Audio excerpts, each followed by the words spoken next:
Manda seu tema da live dia 8. É dia 8 ou é dia... A minha live é dia 14, né não? Dia 8, terça-feira. Tu tá brincando? Não, vai reclamar com o Meire, foi ela que marcou.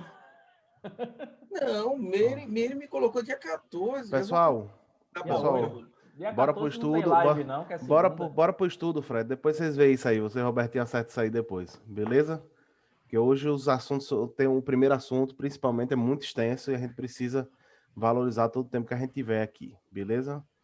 Então eu peço desde já a todos que fiquem na forma que preferir e que a gente eleve nossos pensamentos aos bons espíritos e a Deus, agradecendo pela oportunidade, mais uma vez, estarmos aqui, dialogando, aprendendo e estudando, pedindo a Deus a permissão da presença dos bons espíritos, que eles possam nos auxiliar, nos intuir durante esse estudo, e afasta Deus de nós, os maus espíritos, durante o estudo, para que eles não interfiram nos nossos pensamentos, para que o estudo seja o mais proveitoso para todos nós, inclusive para eles também, para que saiamos daqui melhor do que entramos. Obrigado, Senhor, por mais essa oportunidade, que assim seja.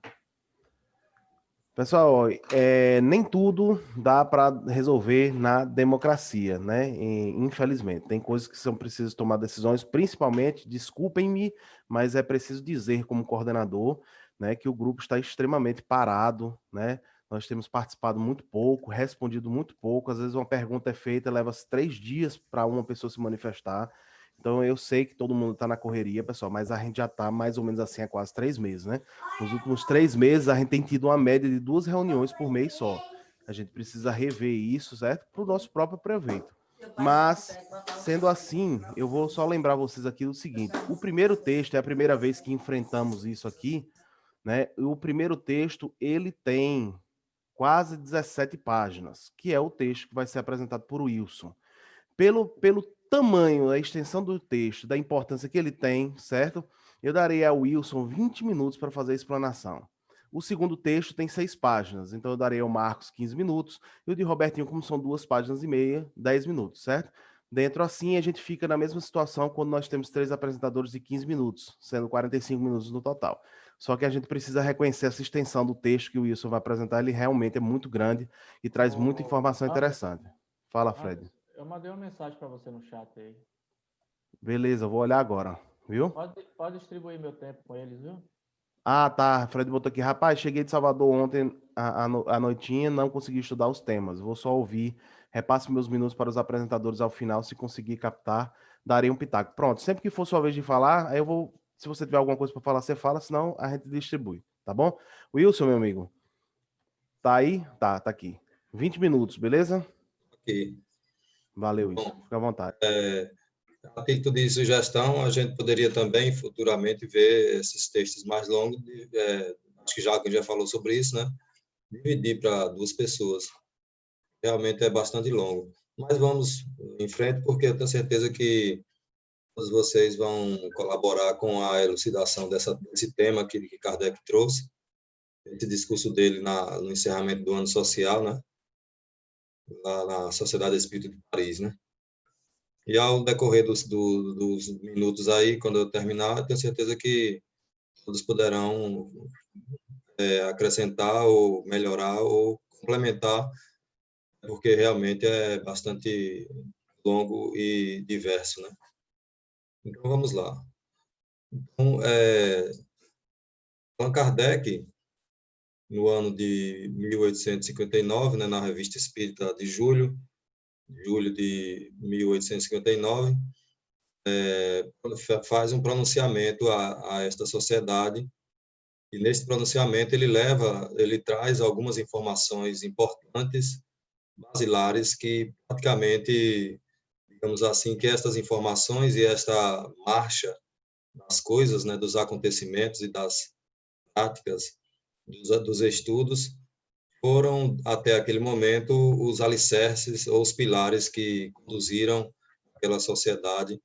Ele vem prestar contas ou não diria prestar conta, mas pelo menos dar informações preciosas com respeito ao trabalho que vinha sendo feito, que estava sendo feito, considerando que Kardec, ele na condição de maestro, vamos dizer assim, ou na condição de organizador, regente daquele trabalho, então ele tinha grandes responsabilidades, não só perante a sociedade espiritual, né, com os espíritos ali encarnados ou desencarnados que faziam parte da rede de espíritos que estavam dando as obras, né, mas também com a própria sociedade, com seus membros da sociedade parisiense. Então ele vem, pede permissão para apresentar um resumo do trabalho para essa sociedade. E fica muito claro não só o objetivo de Kardec de fazer tipo uma prestação de contas, mas também de levar ao esclarecimento, de levar uma compreensão mais aprofundada das responsabilidades do trabalho que essa sociedade estava envolvida, onde tinha Kardec como seu organizador, como seu orientador no plano físico, né? Ou pelo menos a pessoa que estava responsável por tudo aquilo, no plano físico, né?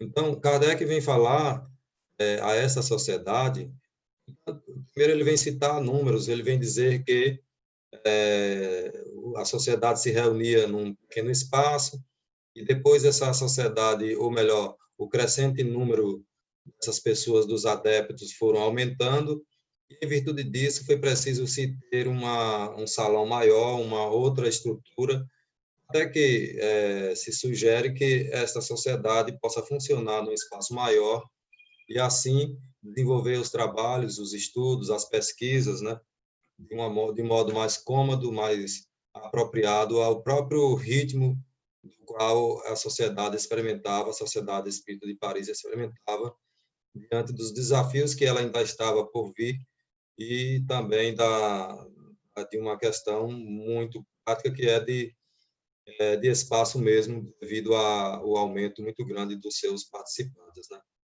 E é interessante também que Kardec vai colocar que ao mesmo tempo que essa sociedade espírita desenvolve a proposta, a metodologia, e tudo começa a deslanchar, isso não fica só circunscrito à própria sociedade. Esses fenômenos que todo este avanço, este poderio espiritual, ou estas revelações, elas chegam em outras partes em outras partes do mundo, inclusive nos Estados Unidos e em outros países da Europa. Então, era uma orquestração bastante, digamos assim, organizada, onde lá na Sociedade Espírita de Paris, Kardec se colocava na condição de, digamos assim, de organizador de tudo aquilo que estava acontecendo e iria acontecer, que nada mais era do que esta descoberta da ciência do mundo espiritual, ou da ciência do mundo espiritual, podemos dizer assim, estava dando contatos firmes e patentes com o mundo físico. Então, tem um trecho onde ele diz assim: à medida com a qual limitaste essa admissão a certas sessões, reservando a outras unicamente para os membros da sociedade, resultou por vos dar maior liberdade nos estudos, a presença de pessoas ainda não iniciadas e cujas simpatias não estão asseguradas poderiam entravar. Então, ele começava também a restringir o número de pessoas, de participantes, e Kardec deixava muito claro isso, que não era apenas por ser um simpatizante, digamos assim, em nossas palavras, que poderia se ter acesso a participar destas reuniões, porque as reuniões, fica claro nesse artigo também, elas se definiam em duas etapas, ou pelo menos dois perfis de adeptos, né? Aquelas reuniões mais sérias, onde tinha-se o trabalho mais patente com os espíritos, as evocações, e também as reuniões para os profitentes, os neófitos, né? As reuniões para aqueles que tinham o interesse de conhecer o espiritismo. Então, nessa sociedade tinha esses dois vínculos, ou esses dois modelos de reuniões. Onde acontecia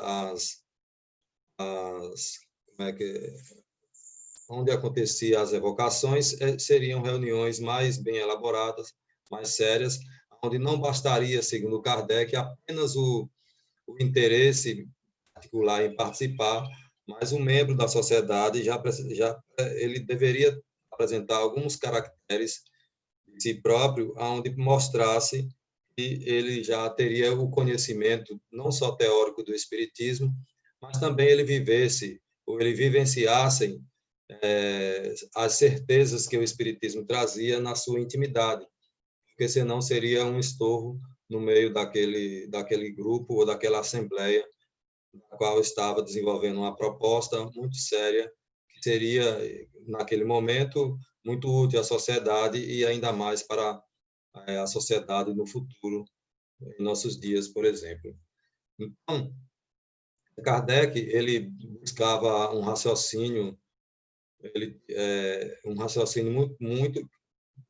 buscava, nestes raciocínios dele, formas de alcançar e de atingir os seus objetivos. E buscava sempre imprimir nos seus discursos, e principalmente nesse discurso, um comprometimento maior, mostrando e chamando a todos para a gravidade do trabalho que ali era exercido.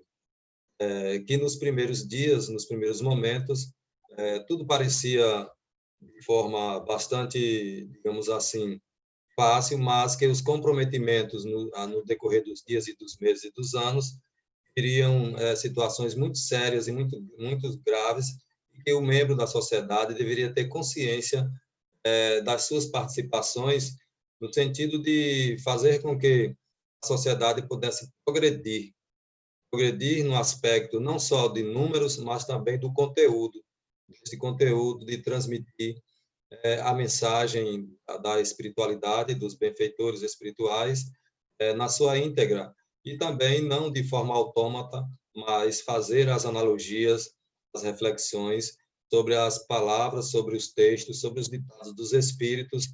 E, para tanto, Kardec vem argumentar, dizer que isso só poderia funcionar ou dar certo, no nosso entendimento, se o espiritista, o adepto do espiritismo, da sociedade, estivesse imbuído desse propósito realmente do estudo e da experimentação, do estudo e da técnica, e da sua própria melhoria do ponto de vista íntimo, para que pudesse levar os questionamentos aos espíritos, para eles serem esclarecidos, mas também emitir os seus pontos de vista, sabendo que uma doutrina que se realiza ou que se concretiza na base de uma só pessoa não teria uma unicidade, ou melhor, não teria um consenso de uma assembleia, um consenso de todos. E o que a sociedade fazia era discutir exaustivamente, sendo coordenada por Kardec, todos os assuntos que chegavam e todos os espíritos que eram chamados para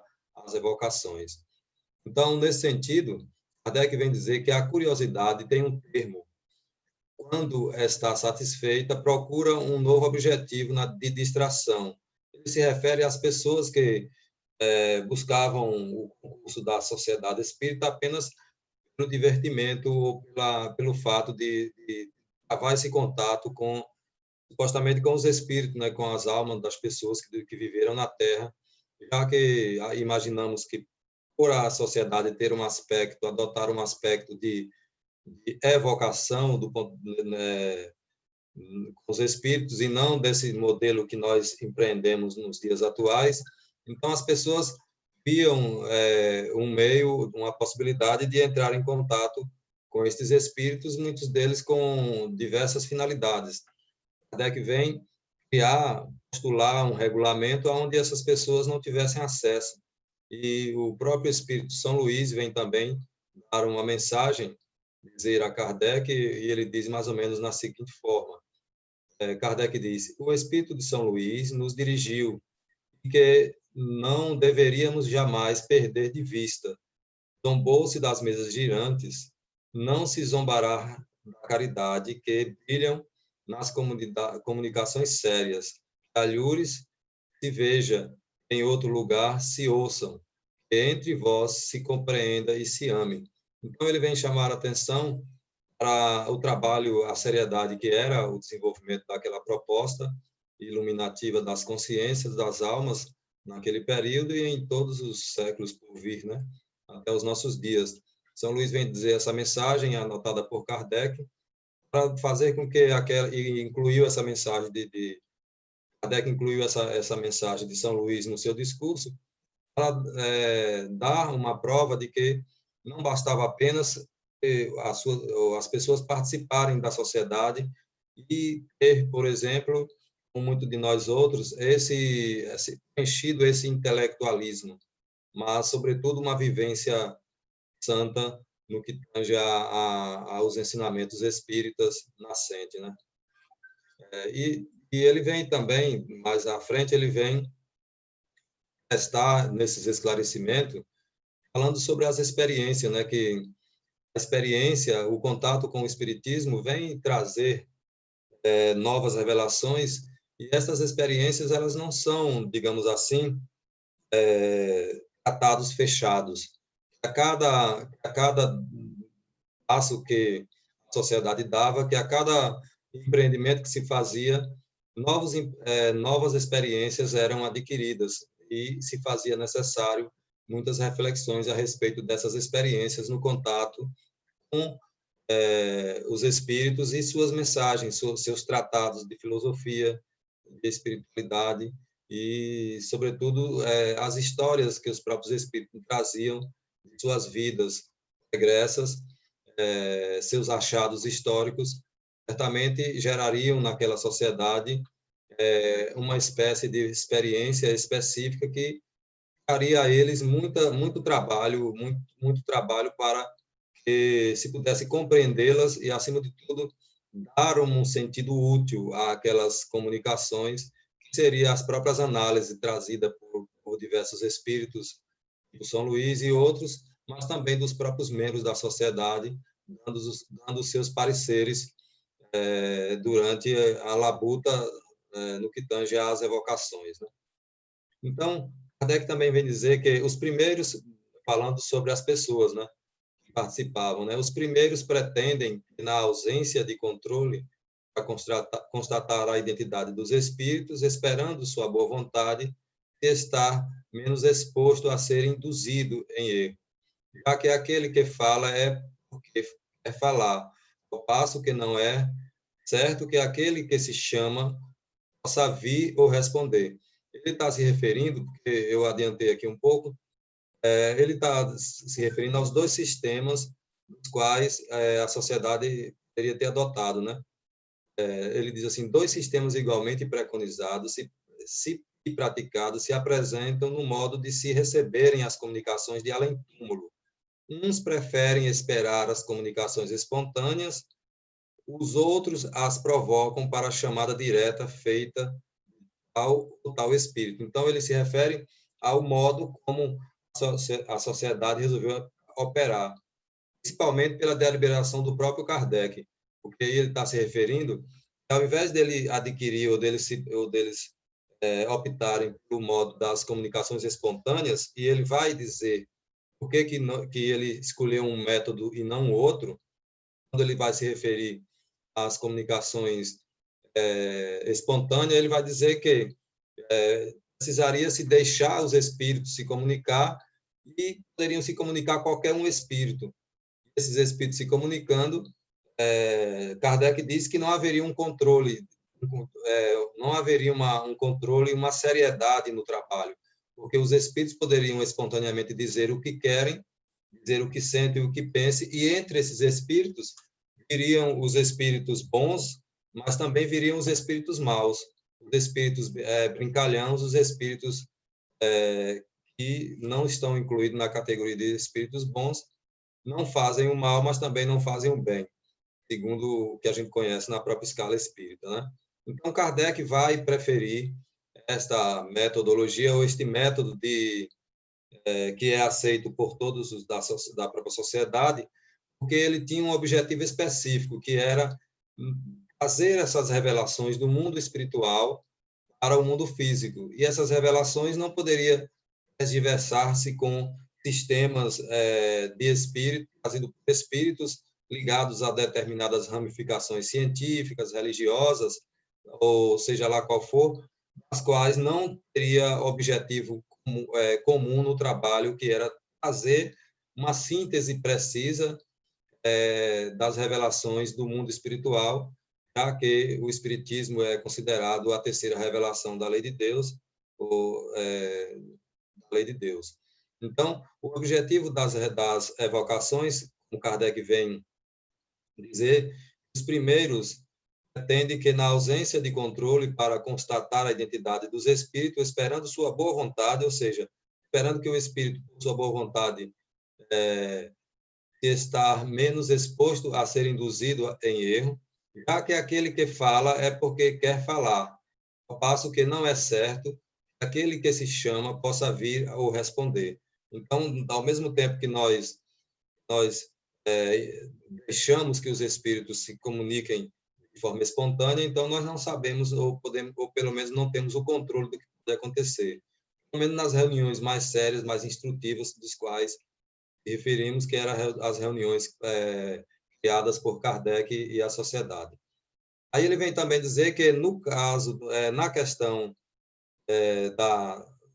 das reuniões espontâneas, a incerteza da identidade não é objeção séria, pois que frequentemente existem meios de constatá-la, que, aliás, essa constatação é objeto de um estudo que se prende aos próprios princípios da ciência. Ele vem dizer que o espírito que fala espontaneamente se encerra o mais ordinariamente em generalidades, ao passo que as perguntas, e aí a gente entra na questão das evocações, as perguntas lhes traçam um quadro mais positivo, mais instrutivo. Então, até hoje, quando a gente fala sobre a questão da evocação, há aquele ditado de muitos de nós outros em afirmar que essas evocações eram feitas por Kardec, que hoje não, pelo menos eu já vi isso ao longo dos tempos, né? E essas evocações hoje não teriam muito sentido, porque Kardec era Kardec, né? Ele tinha uma evolução moral muito grande e ele poderia fazer isso, mas nós não poderíamos, né? Então, como nós optamos diferentemente do modelo que Kardec colocou lá na sociedade, então nós temos as reuniões das quais nós optamos, cujo modelo foi nós mesmos que optamos, onde nós poderíamos fazer das duas formas, pelo menos, para que a gente tenha um controle mais universal das comunicações e dos espíritos que se comunicam. Lógico que para isso a gente precisaria ter um comprometimento maior com as reuniões, com os espíritos, e como Kardec vem dizer nesse próprio artigo, que os espíritos malévolos ou maus, eles só se apresentam no meio daqueles onde ainda há essa malevolência. Se o espírito encarnado, se nós, na condição de organizador de qualquer trabalho, já dispomos da simpatia, pelo menos da simpatia dos bons espíritos, então chamaremos para perto de si, por nossa própria sintonia, os benfeitores que darão toda a guarida ao trabalho. Wilson, então, tempo. aí ele vem explicar de maneira mais patente sobre a questão das evocações, né? E não só pelo aquele fato que ouvimos falar que Kardec fazia porque ele podia, porque ele era um espírito de alta envergadura moral. Então, ele vem dizer que a experiência Wilson, ensinou... Tempo, Wilson. Encerrou já. Tem quase 21 já. 21? Papai do céu. No então, próximo tempo você fala mais um pouquinho. Pronto, tá bom, tá beleza. Então, vamos para frente e Vamos sim. nas complementações a gente fala mais um pouco e vocês complementam também aí, porque é muito assunto. Mas é muito bom esse assunto, viu, companheiros? Muito, muito bom. Marcos, tá aí? O Marcos estava se ajeitando ali. Porque minha casa hoje aqui, o pessoal está fazendo uma limpeza aqui, e aí eu fico mudando de lugar para não estar... Tranquilo. Marcos, 15 minutos, meu amigo. Bom, Kardec vai fazer aquele bate-papo com conversas familiares, e é um momento assim difícil, porque é um momento de guerra. Como Kardec era muito perspicaz, ele vai, de alguma forma, fazer com que, nesse sentido, possa garimpar alguns aspectos a respeito do mundo espiritual no momento da guerra. Primeiro porque o governo permitiu nos jornais que os jornais pudessem dar notícias referentes à guerra, e aí ele aproveita essa deixa para que possa, de alguma forma, fazer com que, nesse momento, haja uma reflexão sobre algum relato no mundo espiritual. E ele pensa em interrogar alguns espíritos que morreram na batalha e trazer algumas informações do próprio espírito para que as pessoas pudessem ter notícias fresquinhas, né? Então, isso é interessante nesse exato momento, porque ele vai fazer essa pesquisa em relação a dois espíritos. Um é certamente de baixa categoria em relação à questão da ocupação de cargo, e um outro com maior envergadura, provavelmente com maior esclarecimento, para que pudesse entender melhor. Embora, nesse exato momento, a gente pode considerar que essas perspectivas elas se dão de uma forma variada e que todas elas trazem no seu cunho uma importância fundamental, né? Aí Kardec ele vai fazer algumas evocações e começa a evocar um espírito do Zuevo de Margeta, que foi uma batalha ocorrida em 1859, naquele período, com a questão da Itália, né? E ele vai, nesse exato momento, ele pergunta a São Luís se realmente pudesse trazer alguém, já que eles não conheciam nenhum tipo de oficial que pudesse estar ali para poder trazer uma informação naquele sentido, que é importante se conhecer para saber a identidade, perceber qual a importância, e São Luís aqueceu, esse não tinha problema, e traz esse espírito. Aí Kardec ele diz assim: onde vos encontrais quando vos chamais? Ele disse: não sei precisar bem, ou seja, não sabe dizer ao certo. E ele diz: quem vos falou que era para você estar aqui? Aí ele diz, o que eu achei assim interessante, ele diz assim: alguém muito mais sagaz do que eu. Quer dizer, quando você vai analisando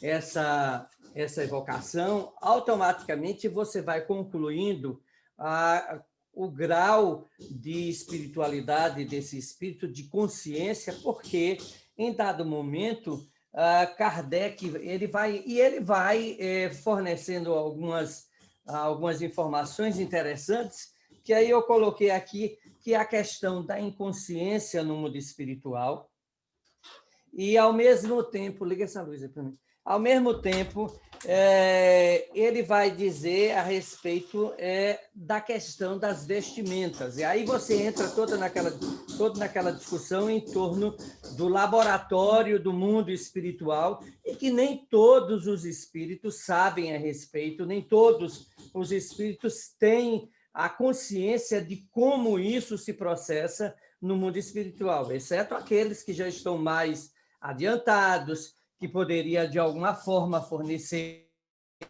algumas informações mais precisas, e isso vai ocorrendo na medida em que Kardec vai procurando. E ele coloca uma nota que eu acredito e eu acho que é interessante. Ele diz assim: no momento da morte, ele faz uma pergunta, ele diz assim: no momento da morte, percebeste o que houve? Ele disse: não, eu estava tão atordoado que não podia nem sequer acreditar, que é comum, e aí os relatos que se seguem no dia a dia das nossas pesquisas dentro dos centros espíritas, você vai ver que tem espírito que nem sequer se deu conta de que realmente foi para o mundo espiritual, porque a vida dele, ele acredita que está aqui, nesse momento de conturbação, ele não se dá conta. E Kardec, ele diz assim,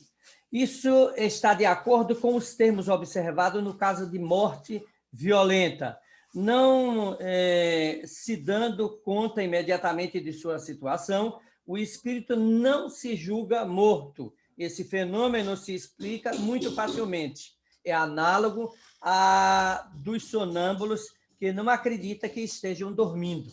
Ele faz essa analogia e ele vai fornecendo esses elementos para que a gente possa compreender muito bem a questão desses espíritos do lado de lá.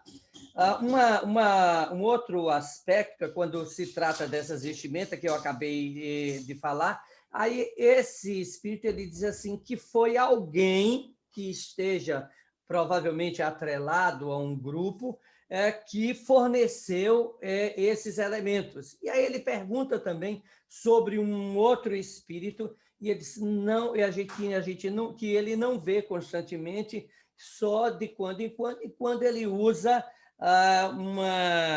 uma indumentária lá, que é uma vestimenta que é característico desse período da guerra. E aí Kardec faz uma outra observação em torno dessa questão de perguntar se esse espírito, ou se os espíritos, demais espíritos que tinham desencarnado, tinham interesse na questão de guerra. Aí ele vai respondendo que que alguns têm interesse e ficam lá. Que, na verdade, quando você vai concluir isso, você vai ver que toda uma conjuntura política, por detrás de tudo isso está a manipulação também dos espíritos, que, por ora, eles acabam, de alguma forma, referendando aquilo que Kardec disse. Os espíritos, eles interferem na nossa vida muito mais do que imaginais, por certo ou de ordinário, são eles que vos orientam de alguma maneira ou impõem algumas decisões de conformidade à questão de aquiescência do ser humano, né? E aí ele diz assim, numa outra observação que eu achei interessante nessas conversas, ele diz assim, não parece que estamos vendo aqui a questão dos deuses tomando partido uns pelos gregos e outros pelos troianos, né? Na verdade, quem eram esses deuses do paganismo? E aí a gente precisa perceber que essas nuances que vêm à tona, que Kardec tem um cuidado extraordinário em fazer essas analogias, de perceber esses meandros em que esses espíritos estão, de alguma forma, manipulando, seja a história ou as pessoas, no sentido de fazer-se presente, mesmo de forma invisível, mas fazer com que seus objetivos estejam propostos. O outro, aí ele interroga por uma segunda vez esses espíritos, esse mesmo espírito, e vai começando a precisar sobre a questão na intimidade dele, se a questão, eventualmente, tinha alguém que ele tinha apreço, e ele vai dizer que a mãe dele era uma dessas pessoas. Deixa eu ver o que mais. Vou passar para o segundo. Então, já falei a respeito do laboratório do mundo invisível, o corpo depois de desencarnado. Sim, ele diz assim, reviste seu corpo depois na batalha. Aí ele disse, bem, eu vi, mas não era coisa boa. Você imagina aí uma granada, que na verdade isso aí na época pode ter sido outra coisa, mas que ele considerou naquele momento de entendimento que era uma situação triste. Aí Kardec, ele acaba, nesse exato momento, trazendo à tona uma outra evocação que já era de um oficial superior que tinha também desencarnado nessa batalha de Magenta. E interessante é na forma como evoca, ele diz, bom, eis, estou aqui.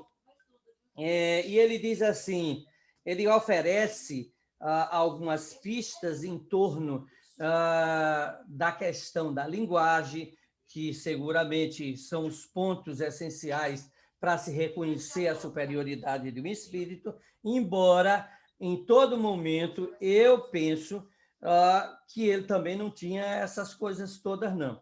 Isso é uma opinião minha. Depois, se vocês leram, vocês provavelmente devem ter visto por esse olhar. E aí ele diz assim, bom, que ele sabia de quem realmente que ele deveria estar aqui naquele exato momento e quem tinha sido e que alguém o preveniu. Esse alguém provavelmente era o emissário de Luiz. Aí Kardec faz uma observação. O oficial em questão tinha realmente ajudado a sociedade a ser registrada, porque ele vai perguntar a respeito sobre a questão do espiritismo, como é que ele vê, e pelo que eu entendi, no período você tem, embora as pessoas de alta patente ou de conhecimento social, eles possam estar vinculados até um movimento do espiritismo, e mais eles não dão o braço a torcer por estarem seguramente numa alta patente ou para não se expor ao ridículo diante de outras pessoas. Aí ele fala a respeito, Kardec diz assim, bem, e aí, como foi o momento da morte? E se ele já tinha ouvido falar a respeito da doutrina espírita, ele já, de certo, certamente, eu poderia estar aí no meio, se eu não tivesse acontecido, eu poderia até hoje estar estudando isso, mas que ele diz que o espiritismo foi a ferramenta que, de certa maneira, fez com que, ao contrário desse Zuevo, ele despertou no mundo espiritual e tomou consciência, que é algo assim importante. Ele disse assim, há muitas grandes notabilidades que comungam ideias espíritas, mas não o confessam de público. Seria desejável que pessoas influentes arvorassem abertamente essa bandeira. Aí ele diz, paciência, Deus o quer, e desta vez a expressão corresponde à verdade.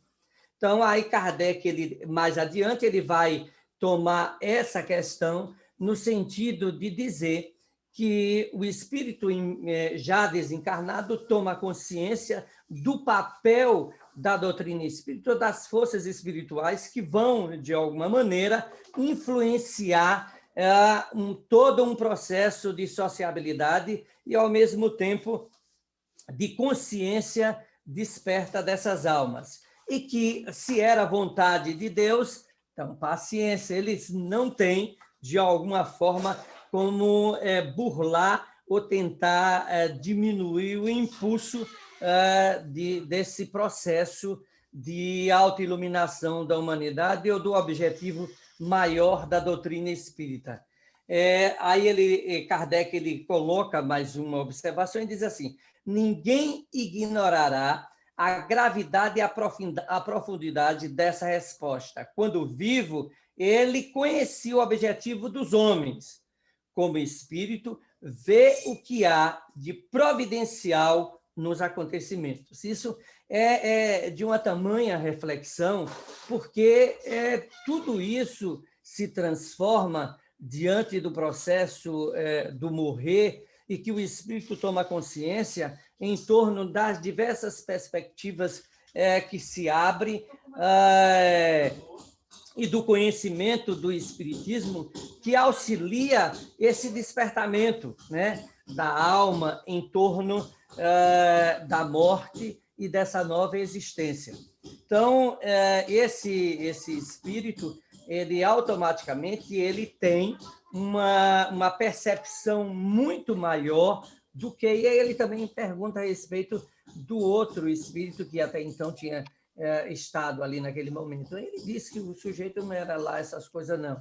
E que ele, quando dá uma resposta mais coerente, ele estava provavelmente sendo intuído ou tomado, eu não sei como é que isso, mas nas psicografias, geralmente os parentes vêm para auxiliar aquele que sofreu um acidente a escrever e dar notícias para a família. Isso tem se dado constantemente. Oi, terminou, né, velho?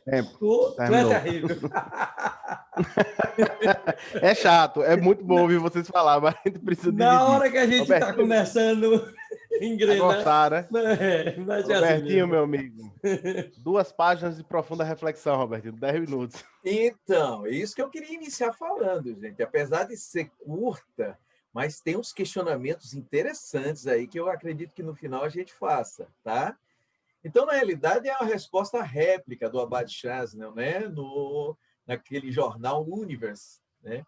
Que, no caso, eles inseriram no número 28 de maio de 1859 a resposta que a Kardec havia dado no artigo que está lá na Revista Espírita, de maio de 1859, com o título Refutação de um artigo da Universe.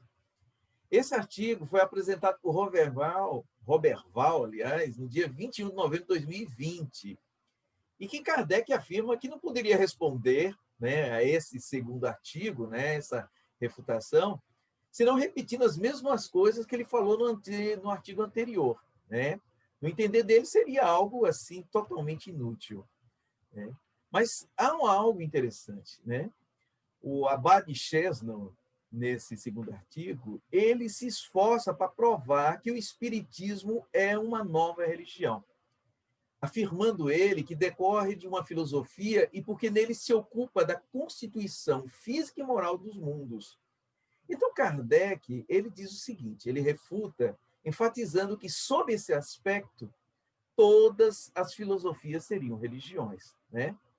E aí ele comenta também, demonstrando que quando a ciência veio contestar o sentido bíblico, né, da criação do mundo em 6 dias, no caso, o catolicismo, os católicos afirmaram que era um ataque à religião. Porém, a partir desse momento que os fatos deram razão à ciência, né, a igreja se pôs de acordo com a ciência. Aí Kardec, ele fala uma coisa interessante, ele conduz uma reflexão, que ele diz o seguinte, que aquela teoria científica nova, se fosse dada com uma nova religião, uma nova seita, o que parecia em contradição com os livros sagrados, resultaria, então, possível que os católicos não aderissem a essa nova ideia. Mas o detalhe é que muitos acreditaram nisso, né? E aí o Kardec ele afirma que, através desse pensamento, se é uma nova religião, e muitos, né, apesar de não terem concordado, outros concordaram com isso, né, haveria uma redução do número de católicos, uma vez que muitos deles acreditaram nessa teoria que foi comprovado cientificamente, né, através da razão. Aí Kardec, e aí são palavras do próprio Kardec, ele diz o seguinte, sucede o mesmo com o Espiritismo. Se os olhais como uma religião nova, é que aos vossos olhos não é católico. Então, o sentido de acreditarem que o Espiritismo era uma religião nova é porque entendiam que não era um conceito católico, né? Mas aí o Kardec, ele leva também uma reflexão interessante quando ele diz o seguinte, ó, ou o Espiritismo é uma realidade ou é uma utopia. Se é uma utopia, diz ele, que não se preocupasse, os católicos ou os sacerdotes da Igreja Católica não teriam por que se preocupar, né? Porque por si mesmo o Espiritismo cairia. Mas ele enfatiza, se é uma realidade, não há nada que impedirá o avanço desse conhecimento, desse algo novo. Aí o Kardec, ele fala, e eu vou falar com as próprias palavras dele, o seguinte, se verdadeiramente há um mundo invisível que nos circunda, se podemos entrar em comunicação com esse mundo e dele obter ensinamentos sobre o estado de seus habitantes, e todo o espiritismo está aí contido, em pouco tempo isso parecerá tão natural como ver o sol ao meio-dia ou encontrar milhares de seres vivos e invisíveis numa gota d'água límpida, né? Aí eu vou trazer aqui para vocês algo interessante que eu encontrei neste livro aqui, que a gente adquiriu recentemente, né? Que fala sobre o céu e o inferno, que é um livro do Paulo, Nem Céu nem Inferno, né? As Leis da Alma segundo o Espiritismo, do Paulo Henrique Figueiredo e Lucas Sampaio.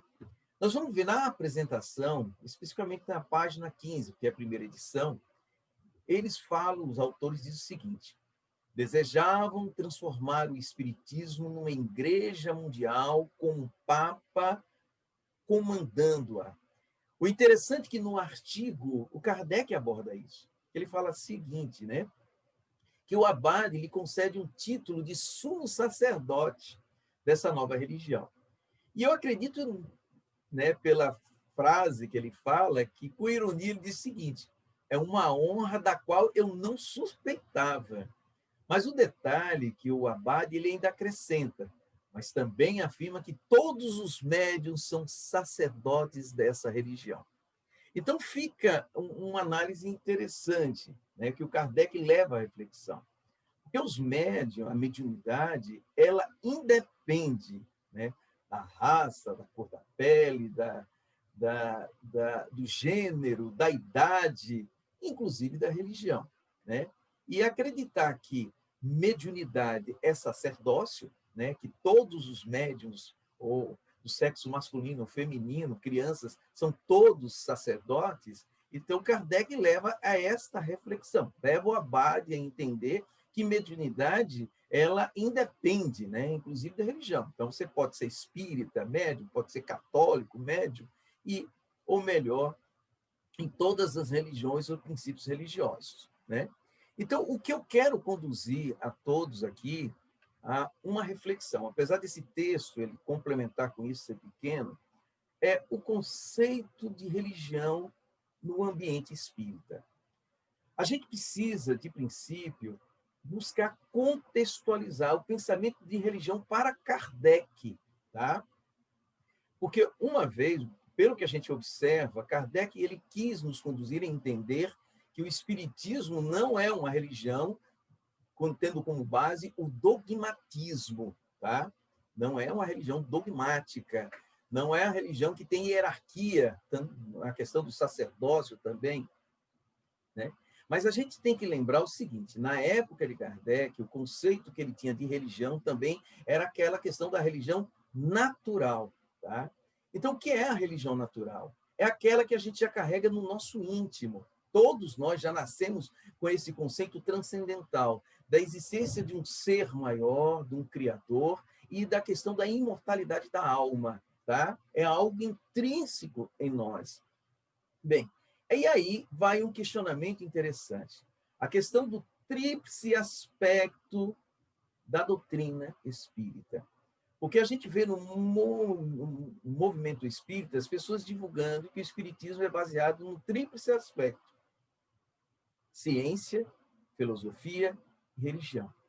E aí agora eu estou muito estudioso em relação a isso, eu estou me dedicando a ler, estou relendo o Livro dos Espíritos, eu li o Legado de Kardec, da Simone Privato, agora eu estou lendo esse livro, Nem Céu nem Inferno, do Paulo de Figueiredo e Lucas Sampaio.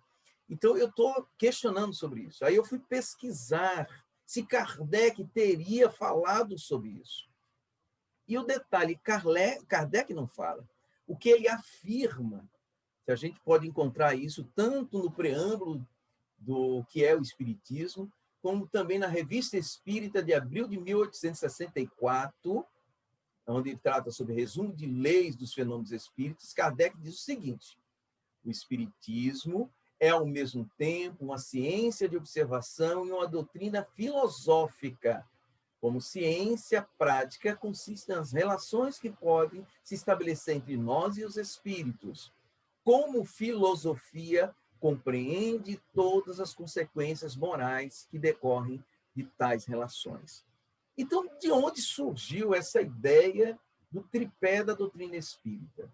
E aí eu fiz uma pesquisa lá no Google e encontrei um artigo de Marta Antunes de Moura, de 22 de julho de 2012. Ela, na época, coordenadora das comissões regionais na área mediúnica e também vice-presidente da Federação Espírita Brasileira. E aí ela fala o seguinte: a doutrina espírita é de natureza tríplice, pois abrange princípios filosóficos, é uma filosofia espiritualista, científicos e religiosos ou morais.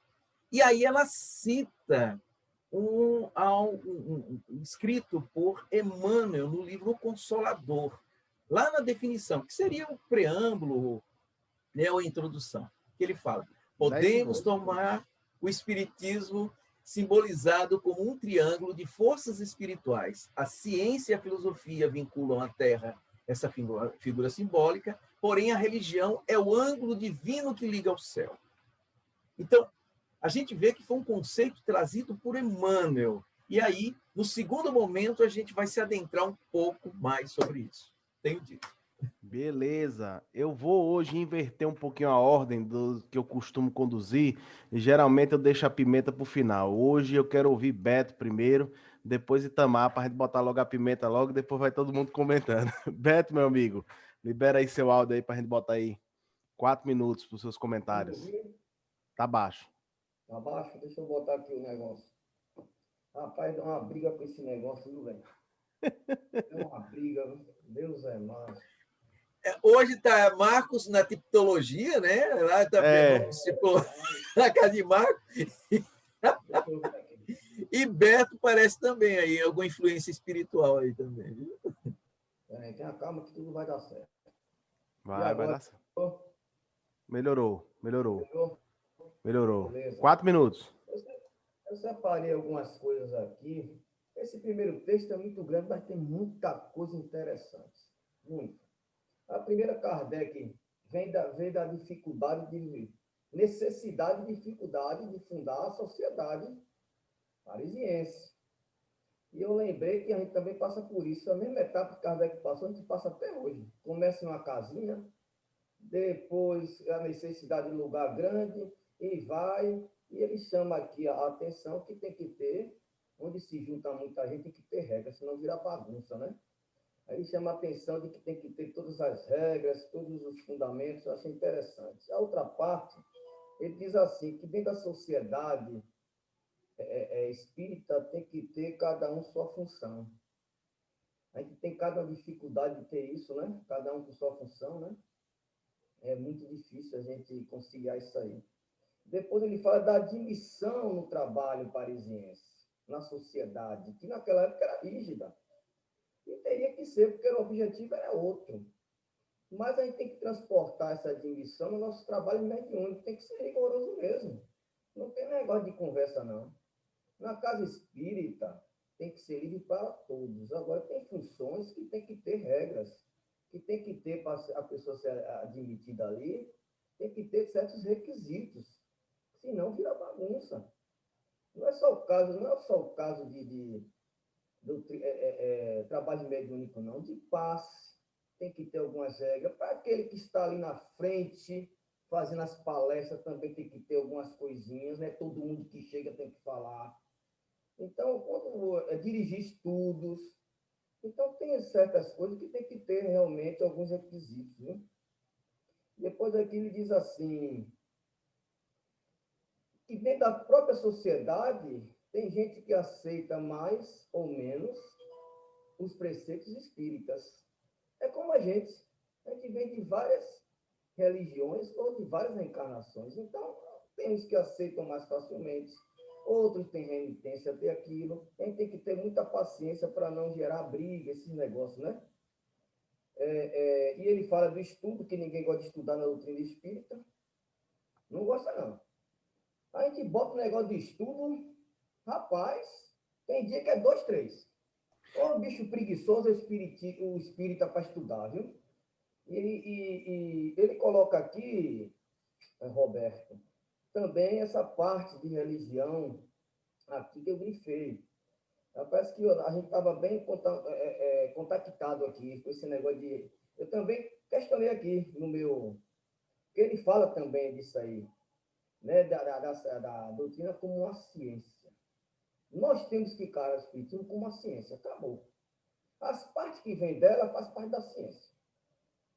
Então, quando a gente encara como ciência, a gente vai estudar, vai debruçar. Ele diz aqui que a ciência espírita não se adquire com algumas horas nem com algumas semanas. É estudo continuado, constante. E quando fala de religião, só substituiria ali, eu vou pelos espíritos. Ele diz assim, o importante é você se entender, as palavras pouco importam. Eu não me prendo muito esse negócio de palavra, não. Eu concordo com esse negócio do tripé. Eu concordo. Agora, tirar ali a religião, eu botava religiosidade. Porque a religiosidade é diferente de religião. Tá certo? Mas é o tripé mesmo. Que faz a ciência. E a última aqui, velho, jogar, porque ele fala aqui das evocações das comunicações. Tempo, Beto. Eita, isso aí é um pano para manga pra gente, viu? Comunicação espontânea e evocação. Eu vou ter mais tempo depois lá? Vai ter mais tempo depois. Eu vou completar com isso aí. Pronto, beleza. Itamar, valeu, Beto. Itamar, 4 minutos, meu amigo. Beleza, eu queria parabenizar a galera aí pela apresentação muito boa, né? Foram no cerne da questão. Eu vou começar de trás para frente. Robertinho, você foi muito feliz e acho que a gente deveria, em algum momento, aprofundar essa questão da religião, do tríplice aspecto. Concordo plenamente com o Beto. Religião significa justamente conjunto de crenças e ritos. Espiritismo não tem isso. Religiosidade, sim. Também a apresentação de Marcos muito boa, justamente quando ele vai fazer uma relação das evocações de Kardec com o laboratório do mundo invisível, né? E aí a gente vai fazer a relação com o que está lá na Gênesis, no capítulo dos fluidos, criação mentais, né? Fotografia do pensamento. Isso aí realmente ficou muito claro. E a forma peculiar e particular de Kardec evocar os espíritos, né? Tratando de uma forma muito natural. Isso é interessante. Mas vamos me deter sobre o artigo de Wilson, porque, para mim, é um dos belos artigos que eu já vi até hoje no nosso estudo e que precisa, talvez, de um tempo maior para a gente discutir em grupo ou estudar. Eu mesmo estou fazendo estudo sobre os artigos da Sociedade Parisiense de Estudos Espíritas.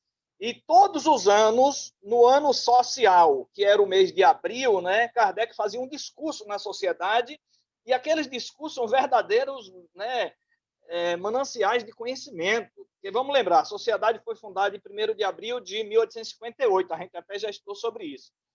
E aí ele vai explicar isso, e ele, nesse artigo, o Wilson falou aí, eu vou só reforçar o que o Wilson falou, Kardec vai deixar claro que a sociedade era uma sociedade de estudos e pesquisas. Estudos e pesquisa, coisa que a gente perdeu no movimento espírita, essa direção. A gente não tem feito estudo, não tem feito pesquisa, não tem tido esse critério, né, de avaliação, de comunicações, e até como a gente está fazendo aqui agora. Isso é uma maravilha que a gente está fazendo.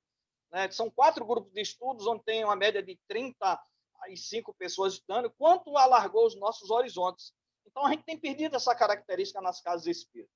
E aí Kardec vai falar, o Wilson falou, eu vou reforçar, dos dois sistemas de relação da sociedade espírita, né, daquela época e que é para hoje também. Aquela questão das comunicações espontâneas e das evocações.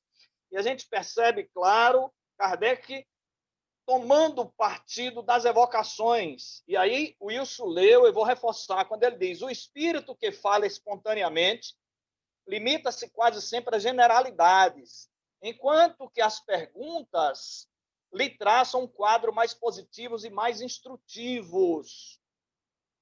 Isso, para mim, fica bem claro. Eu participei, nesses 42 anos de reunião mediúnica, com reuniões mediúnicas espontâneas e direcionadas, evocadas. O resultado, muito mais interessante, inclusive, para mim, enquanto médium, me dando muito mais segurança, porque depois vem a checagem e a comprovação de evidências, de fatos, de dados, de nomes. Isso dá segurança para o médium. O médium, quando ele perde o medo de ser questionado, ou melhor, dele servir de instrumento de questionamentos, se coloca à disposição, aí agora, meu amigo, a mediunidade vai perdendo aquela característica anímica e passando a ser muito mais mediúnica, porque ele vai se colocar na condição de passividade. Seu microfone desligou, Itamar. Na hora que você estava falando de passividade. É porque entrou a ligação. Vocês estão me ouvindo agora? Sim, sim. Até a parte de passividade a gente. Isso.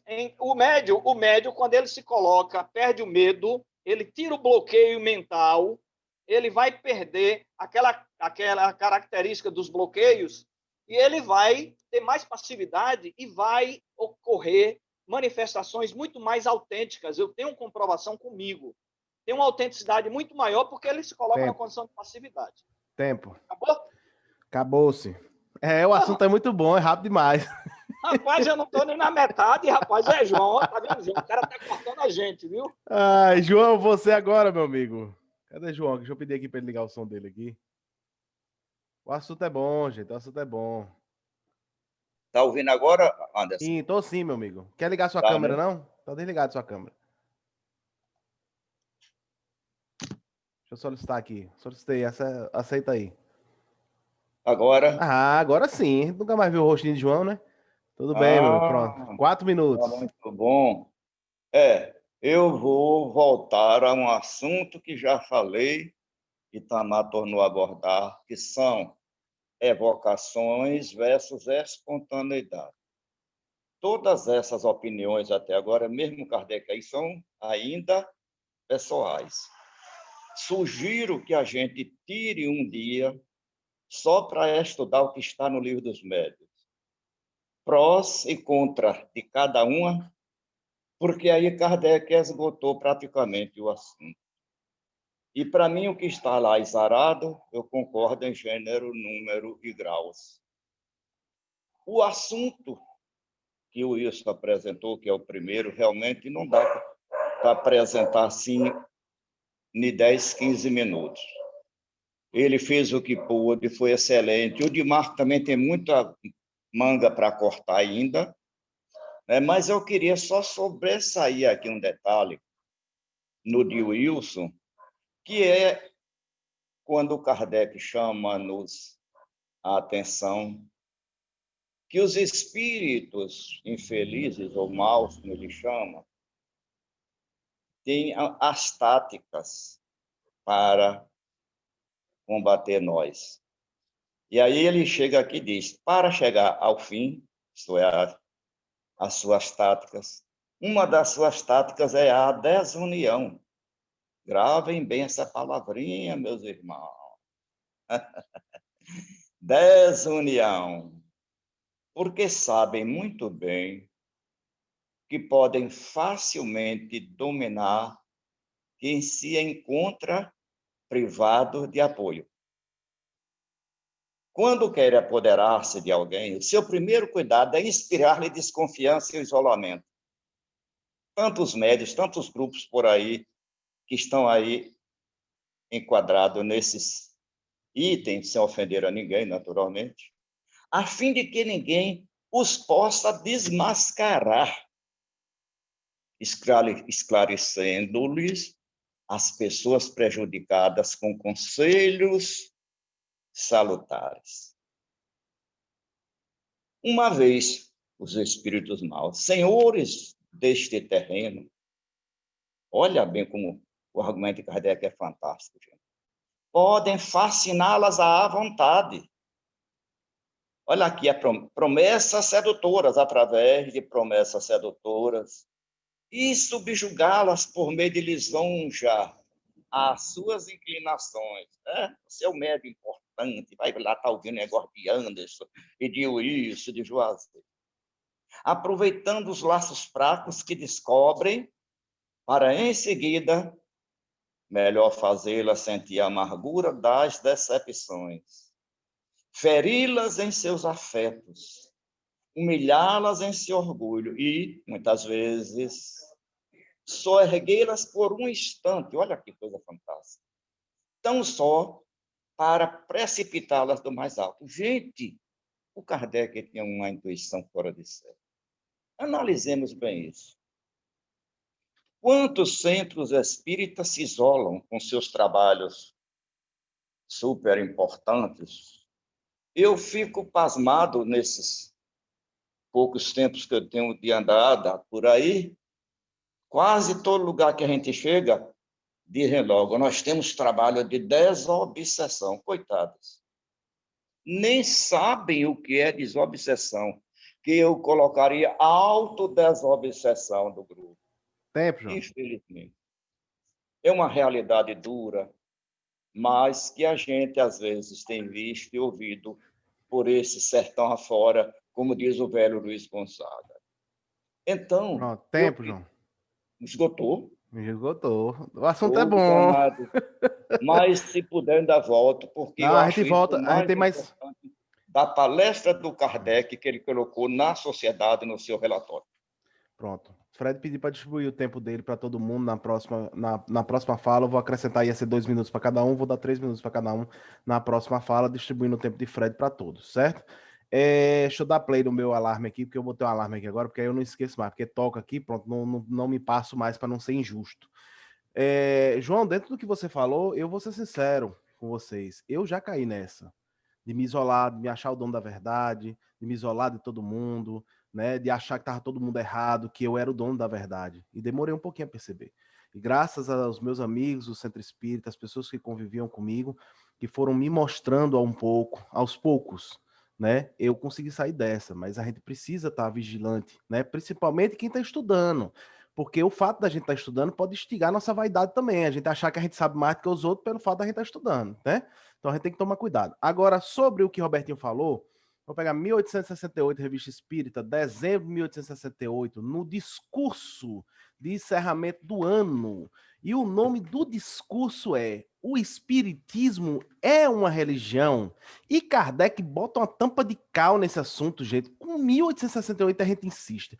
O artigo é grande, eu queria muito que todos vocês lessem, mas eu vou ler só um pedacinho que tem lá no final do artigo. Ele vai dizer assim: por que então temos declarado que o Espiritismo não é uma religião?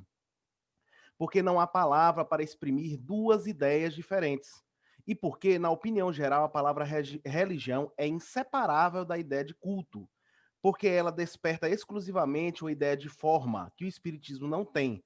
Se o Espiritismo se dissesse religião, o público não veria aí senão uma nova edição, uma variante, se quiserem, dos princípios absolutos em matéria de fé. Uma casta sacerdotal com seus cortejos de hierarquia, de cerimônias e de privilégios. Ele não separaria das ideias de misticismo e dos abusos contra os quais tantas vezes a opinião pública se levantou. Não tem o Espiritismo nenhum dos caracteres de uma religião. Na acepção usual do vocábulo, não podia nem deveria enfeitar-se com um título sobre cujo valor as pessoas inevitavelmente ter-se-iam equivocado. Eis porque simplesmente se diz doutrina filosófica e moral. Quem escreveu foi Kardec, não fui eu, não. Certo? 1868. Esse é um dos artigos, mas esse ele fala bem diretamente. E aí eu concordo com o Beto e com o Fred quando dizem que religiosidade é bacana. Só que é o seguinte, eu não acho que religiosidade faça parte de um tripé. Sabe por quê? Porque quando você fala que é um tripé, você diz que aquilo é a base. A filosofia nos leva ao questionamento, ao pensamento e à formulação de teses e ideias. A ciência espírita, em cima de tudo que foi desenvolvido e nos mostra, ajuda a provar e experimentar o que a filosofia nos traz. A religiosidade é consequência, é efeito, não é causa. Então ele não podia fazer parte do tripé, na minha opinião, entende, gente? Entendeu? Ele não podia fazer parte do tripé, mas eu concordo a vocês que nos leva à religiosidade, né? O estudo do espiritismo e o entendimento dos fenômenos desemboca na religiosidade. Nisso eu concordo com vocês, certo? Deixa eu ver aqui quanto tempo eu tenho. 1 minuto. Então dá para ler só uma coisinha aqui que Kardec bota no artigo que o Wilson estava falando, gente, é muita coisa. E Kardec vai dizer assim: os espíritos são o que são, e nós não podemos alterar a ordem das coisas. Como nem todos são perfeitos, não aceitamos suas palavras, senão como reservas e jamais com a credulidade da criança. Julgamos, compararmos, tiramos conclusões do que observamos e os seus próprios erros constituem ensinamentos para nós, uma vez que não renunciamos ao nosso discernimento. Não conquistamos a ciência senão à custa de trabalho e de pesquisas. A missão dos espíritos não é livrar-nos dessa obrigação, né? Eles não sabem tudo. Eu tirei só alguns trechinhos aqui de dentro, porque Kardec dizia que ele mesmo Ele mesmo, com o tempo do estudo e sua equipe, continuavam experimentando e analisando o que todos os espíritos diziam, independente de quem eles fossem, porque ele sabia que eles não eram espíritos perfeitos, né? Entendeu? Então, não estou falando do espírito de verdade, todos os outros que se comunicavam. E aí, entenda-se também São Luís, ele tinha conhecimento disso. 4 minutos aí, tá vendo? O bom do alarme é isso, que aí eu não sou injusto com ninguém. Vamos voltar agora para Beto. Para Beto não, perdão, para o Wilson. Me traz. Beto já se empolgou. Wilson, meu amigo, 4 minutos para você fazer mais colocações. 4 minutos. Vamos lá. Então, eu só queria aprofundar um pouco aqui mais essa questão do que eu estava falando, né? Onde eu queria botar aqui objetivos da sociedade espírita, né? Itamar chegou a falar, mas é importante que a gente volte a frisar, né? E esse objetivo também, ele pode ser o nosso objetivo, no caso dos nossos centros espíritas, né? Diz, o objetivo da sociedade não consiste somente na pesquisa dos princípios da ciência espírita. Vai mais longe. Ela estuda também as suas consequências morais, porque aí, sobretudo, está a verdadeira utilidade, né? Então, isso fica bem patente na sociedade espírita e a gente pode também transpor para nosso cotidiano. Mas a gente também tem que perceber e declinar aqui nessa assembleia, Kardec não foi só aplausos, né? Kardec teve muitos detratores do espiritismo. E aqui nesse próprio artigo, ele vai falar um pouco sobre a questão da crítica, né? Ele vai trazer para a plateia ou para os que o escutavam ou assistiam, eu não sei se esse artigo foi enviado ou ele falou ao vivo para uma plateia ou mandou esse artigo pelo correio para alguém, para os demais, né?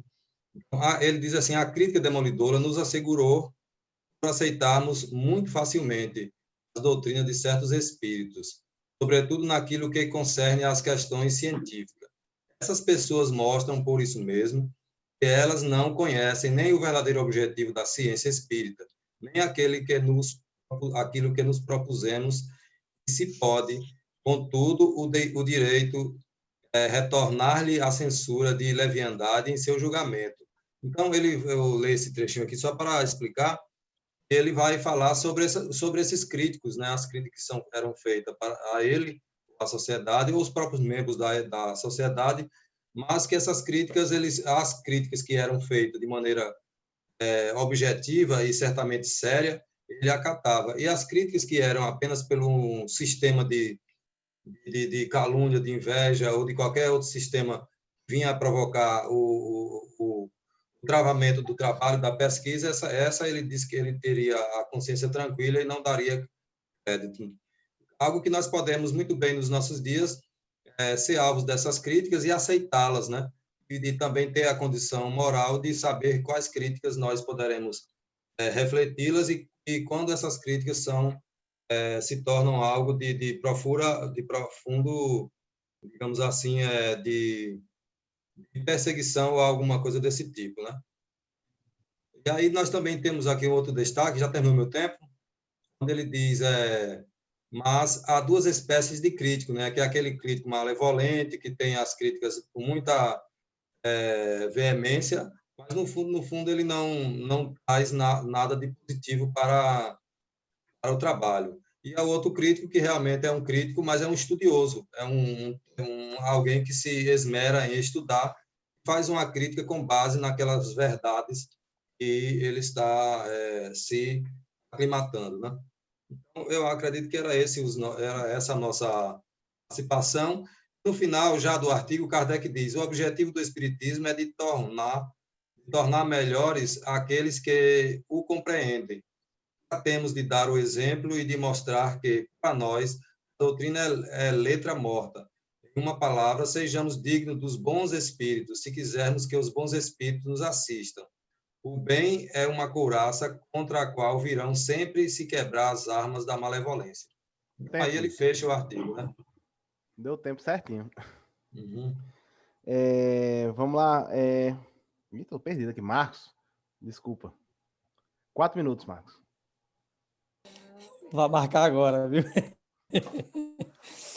Na verdade, eu destaquei aqui um ponto que eu considero importante, que vem embasar as suas palavras, Anderson, e toda essa discussão é de Wilson, que, de certa forma, vem falar sobre esse artigo que eu considero assim, de uma importância fundamental. Lá no PDF, na página 260 da revista de 1859, ele diz assim que o Espiritismo tem consequência de tal gravidade, toca em questões de alcance tão elevado, fornece a chave de tantos problemas, enfim, nele aurimos tão profundos ensinamentos filosóficos que, ao lado de tudo isso, uma mesa girante é mera infantilidade. E aí ele toma como reflexão em cima dessa perspectiva, ele diz assim, que a observação dos fatos sem um raciocínio insuficiente pode levar a uma... aliás, a observação dos fatos sem o raciocínio é insuficiente para levar a uma completa convicção. E aí reafirma mais adiante sobre alguns aspectos que seria a leviandade de cada um de nós se não conhecêssemos para dizer que nós estávamos convictos desse ou daquele particular. Daí a necessidade de estudarmos a doutrina espírita para refletir sobre as questões filosóficas, tanto morais quanto espirituais, dessa relação do mundo espiritual e, ao mesmo tempo, daquilo que nós nos propomos a definir como ciência, para que ela nos indique os pontos que convergem, mas, ao mesmo tempo, nos dê alicerce que fundamente a nossa fé, a nossa caminhada em torno da prática da doutrina espírita e dessa relação com o mundo espiritual. Porque ele diz assim, mais lá embaixo, nesse artigo, ele diz assim, acredita poder manobrá-lo à vontade, impõe condições e somente se deixaria convencer se o fato ocorrer de uma certa maneira e não de outra. Imagina que se fazem experiência com os espíritos como se estes fossem pilhas elétricas, não conhecendo a natureza nem a sua maneira de ser, porquanto não as estudam, supõe ser possível impô-la à vontade e pretende que elas devam agir a um simples sinal pelo mero prazer de convencê-lo. E a gente sabe que é uma complexidade muito grande do mundo espiritual. Cada ser em si é uma inteligência, e isso impõe uma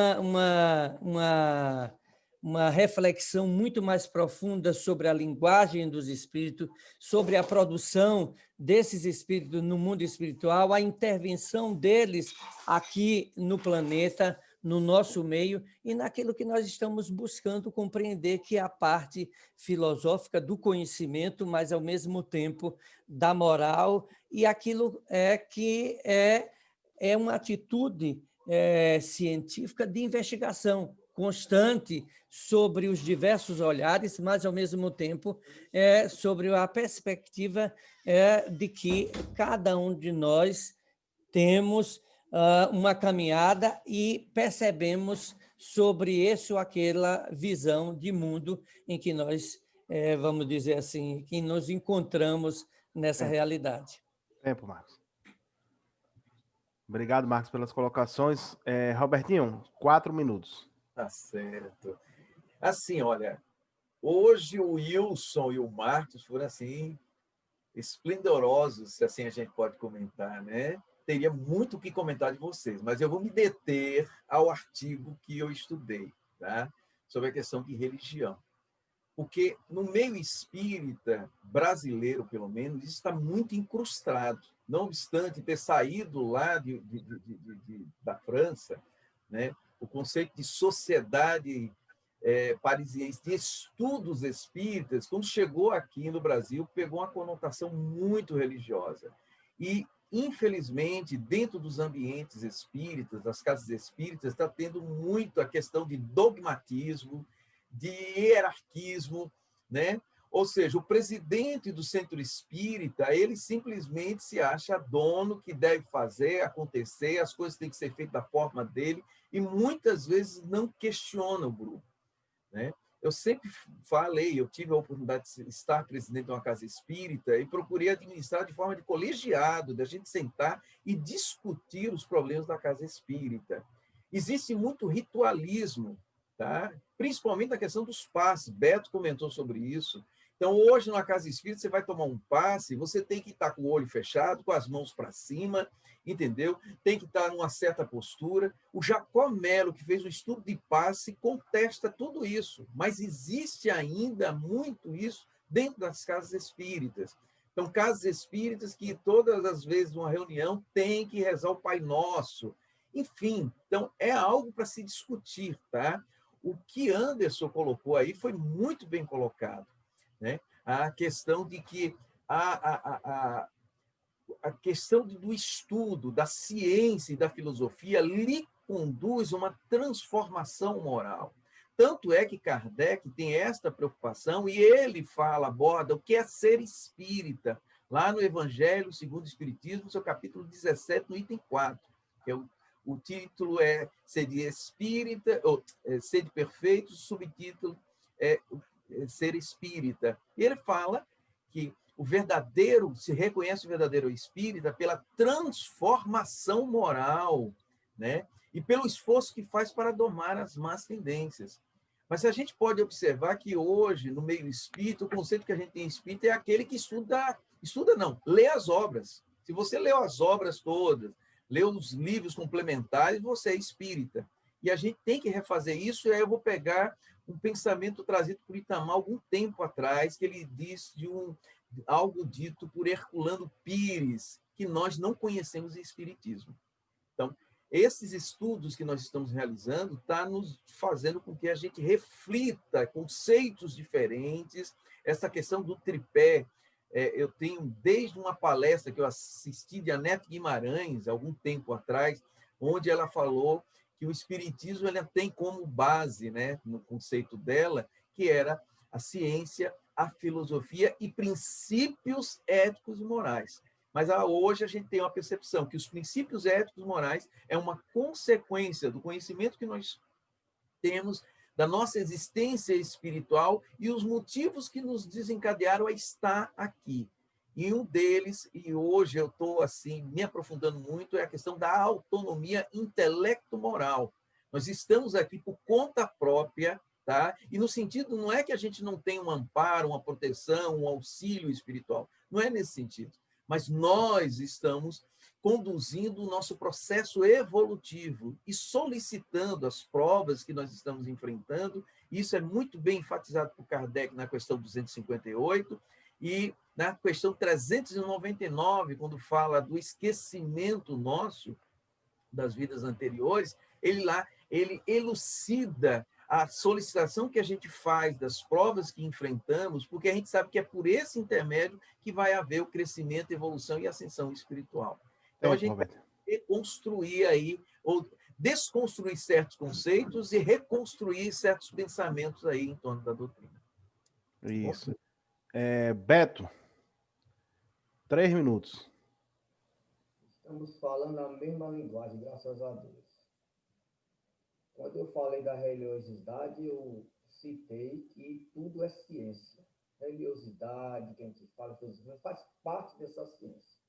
A palavra que a gente colocar, pouco vai importar para os espíritos, que vale a ação mesmo, né? A outra coisa aqui que eu anotei também, o João já falou, sobre a influência dos espíritos inferiores. Eu só vou acrescentar que Kardec diz que ele só influencia porque acha eco em nós. O grande problema é esse, eco em nós. Senão não teria, né? A desunião, tudo isso aí. Então, o que a gente pensa?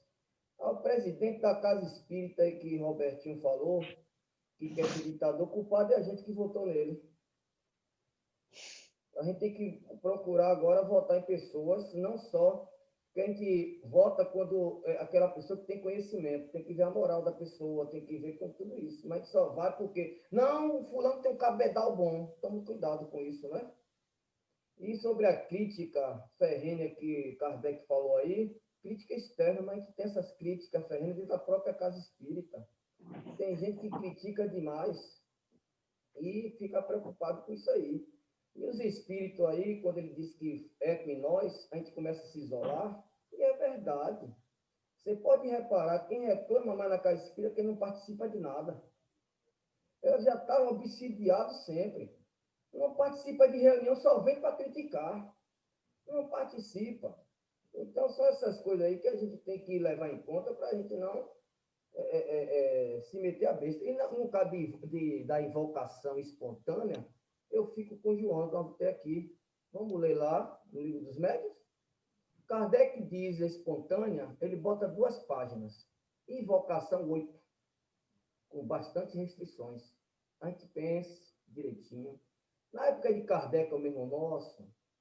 A nossa tem é mais na assistência. Pode estar faltando até a gente trabalhar pesquisa, ciência. Mas nós é mais a consolação ali. Qual é o nosso melhor para a gente? Espontânea, invocação. Com que objetivo a invocação? E só para encerrar, vou deixar uma pimentinha para a gente.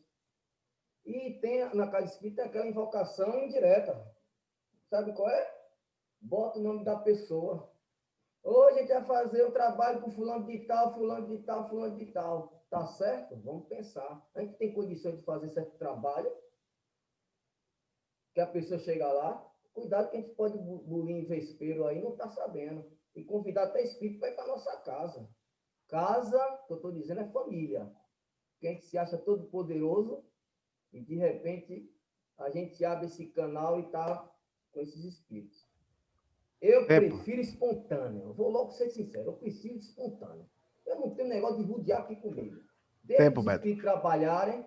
Lá no mundo espiritual, a gente trabalha aqui no encarnado. Tempo, Beto. Vamos agora para Itamar. 3 minutos, meu amigo. Eu já vou começar com a pimenta aí que Beto soltou.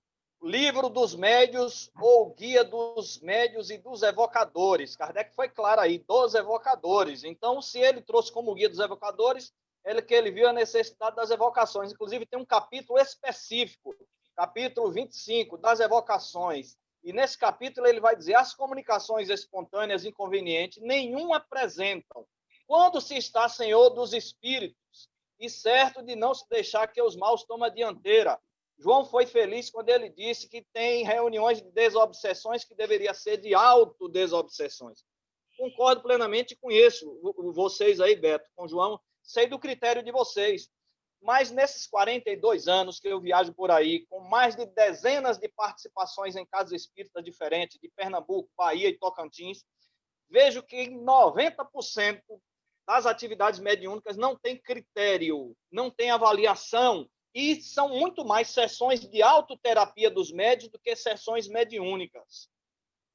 Fazem mal, não, porque está sendo autoterapia, não tem nenhum critério, nenhuma avaliação.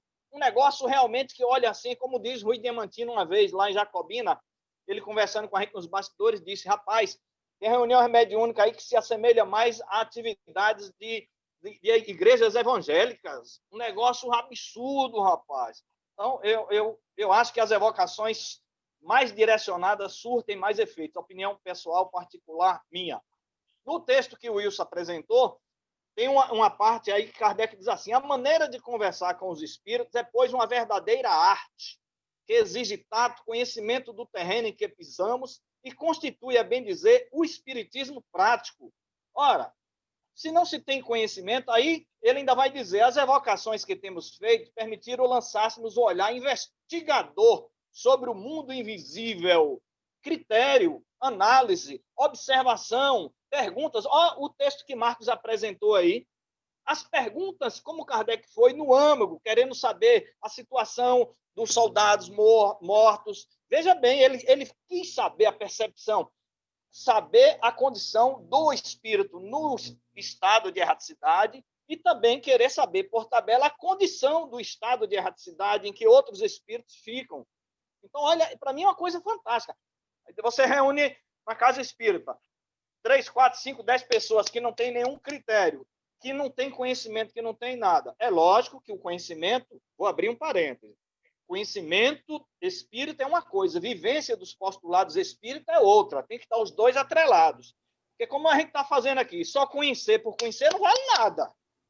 O conhecimento está lá na lei do progresso. Kardec, quando fala sobre o conhecimento intelectual e moral, o conhecimento intelectual é indispensável porque favorece condições para que a gente saiba distinguir o bem do mal. Tempo também. Então tem que atrelar as duas coisas. Muito bem. João, 3 minutos, meu amigo. Está me ouvindo? Tô sim. Muito bem. Estão reprisando muito essa questão de evocação versus espontaneidade. Eu já propus e não creio que não deveremos votar mais com opiniões pessoais sobre isso. Mas aqui no começo do trabalho do Wilson, o Kardec começa fazendo uma colocação fantástica. Ele diz que, do ponto de vista administrativo, ele se esforçou, olha só, para manter as sessões numa ordem rigorosa e dar um caráter de gravidade, sem o qual o prestígio da Assembleia logo teria desaparecido. Profecia cumprida. Assim que ele morreu, enquanto ele estava na rédea, as coisas não destrambelhavam. Na hora que ele viajou, a sociedade também começou declinando e definhando. E eu volto de novo a bater aqui, né, na questão da desunião, porque o Itamar foi testemunha, nós andamos por aí afora, de algumas cidades, e teve lugar que a gente até teve de proibir um trabalho mediúnico, porque estava desmoralizando a doutrina. Não é certo. Mas Itamar foi quem lá tomou a decisão de ditador e essa coisa toda. Mas eu tenho observado, meus irmãos, que é triste a gente ver a desunião. Uma casa espírita começa, como diz o ditado, um pirralhinho ainda que não sabe nada, e muitos já se arvoram de quererem saber o que não sabem. O principal, como São Luís coloca aqui, na fala do trabalho de Luís, ninguém zomba da filosofia e da caridade que brilha nas comunicações sérias. Analisa isso aí. Para que a gente saiba que tem ali naquela comunicação, tida como séria, orientações filosóficas e sobre a caridade, é preciso que analisemos. A gente faz isso aqui no nosso trabalho regional mediúnico há 30 anos, né, Beto? Se eu errar aí a idade, né? Tamar participa de vez em quando. Gente entra, a gente sai, inclusive, Anderson, a gente analisa os terapeutas esclarecedores que às vezes não se comportam devidamente e muitos se milindram, se afastam, tanto quanto vários médios. É uma experiência de muitos anos, mas que a gente, a cada dia que passa, vai aprendendo mais. Desta forma, observem que a sociedade trabalhava com o que especificamente? Comunicações e análise, que a Kardec chama de reunião instrutiva. Então, todas as comunicações eram para serem analisadas e ver o que é que tinha de instrução, mesmo entre os espíritos sofredores, né, que veio aqui, o trabalho de Marco do Soldado Zoavo. O importante, o moleque falava um bocado de besteira e Kardec arrodeava, botava ele no canto da parede de novo, ele entrava nos eixos. Então, esse é o trabalho. E como o Itamar colocou, realmente é preciso saber falar para poder também saber ouvir. Fechou o tempo, Anderson? Fechou já. Passou 15 segundos. Tá bom. Deixa eu iniciar o cronômetro, tem que contar meu tempo aqui. Pessoal, vê só, o Fred fez um comentário aqui, eu vou aproveitar e vou trazer uma parte do texto de Wilson. Kardec vai dizer o seguinte sobre as evocações. Veja esse trechinho como é interessante. Ele vai botar assim: quanto a nós, apenas condenamos a exclusividade de sistemas. E o que nós fizemos no Brasil? Kardec não condenou nenhum dos dois sistemas, ele citou os dois, né? Evocação e espontânea. Ele vai dizer depois assim: sabemos que ótimas coisas são obtidas de um e de outro modo. E se preferimos o segundo, aí ele vai dizer por que eles utilizam o segundo. Na sociedade, eles faziam apenas evocação. Era a forma que eles achavam melhor de trabalhar, mais segura. Eu não vou entrar nos detalhes, porque muitos já foram citados aqui. Mas ele diz, um e o outro é válido. Olha o que ele botou. A única coisa que condenamos é a exclusividade. Agora pega o material do ESD. Qualquer um de vocês, abra aí PDF. O antigo, o novo, é revisado. Vai ter lá dizendo que Emmanuel proibiu. Não sou eu que estou dizendo, gente. Tá lá. Tá no livro Consolador. Não sou eu que estou falando. Ele disse que a gente não podia fazer mais. Entendeu? A FEB diz que a gente não pode fazer evocação. Porque a gente não tem a capacidade que Kardec tinha. Só que nesse mesmo texto atrás, Kardec diz o quê? Essa capacidade não é exclusividade minha, nem da sociedade parisiense. Todo mundo tem capacidade de fazer esse trabalho. E até melhor do que o que fazemos. Kardec escreve, tá aí no texto, no parágrafo anterior. Não sou eu que estou dizendo, foi Kardec que escreveu também. Eu concordo com o João, com o Itamar, quando vem essa questão da linguagem, de falar, mas, ó, a inteligência e a criatividade pertence a todos os espíritos. Lógico que vai variar, tem as suas nuances por causa do grau evolutivo, mas a gente não pode se esquecer de uma coisa.